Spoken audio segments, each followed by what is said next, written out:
I saw this picture of Horatio Spafford in Jerusalem on an Israel trip with our church. Sarah, my wife, and I were walking around Jerusalem for fun, and we went into the American colony that he founded. And we saw pictures on the wall of how he and his family had an active ministry in Jerusalem during World War I.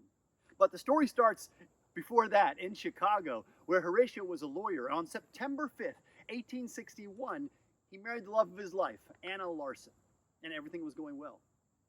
But on October 8th, 1871, the Great Fire swept through the city of Chicago. And since Horatio had invested heavily in real estate, the fire destroyed almost everything he owned. But at least he still had his wife and kids. 2 years later, in 1873, Horatio decided that his family should take a holiday somewhere in Europe. And he decided on England because he knew his friend D.L. Moody would be preaching there in the fall. Because of business responsibilities, he couldn't go right away, so he sent his family on ahead. It was his wife and 4 children.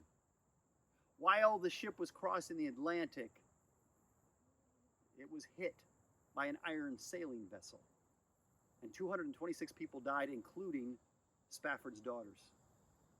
When Anna got to England, she sent a telegram back to her husband. It started with 2 words: saved alone. Spafford then sailed to England himself, and he passed over the exact spot where the ship had gone down and where his daughters had died. And that was where he started writing the song, "It Is Well With My Soul." When peace like a river attendeth my way, when sorrows like sea billows roll, whatever my lot, thou hast taught me to say, it is well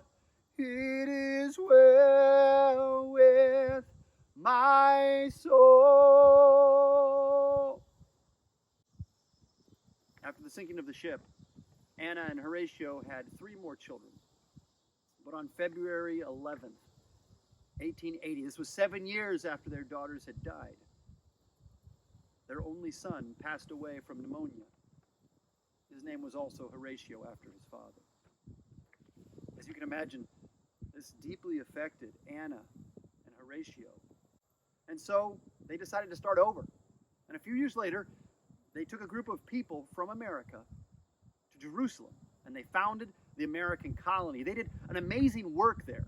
They served so many different groups of people, and it didn't matter people's religious background. It didn't matter if you were Muslim or Jewish or Christian. And so they had a great outreach in Jerusalem. During and immediately after World War I, the American colony was key in supporting these communities. They had a soup kitchen. They created hospitals and orphanages. All kinds of different outreach happened through the American colony. Horatio died on October 16th, 1888, from malaria. And he was buried there in Jerusalem. And that was where I met him. His picture was hanging on the wall of the American colony, and there was a plaque that talked about his ministry among the people there.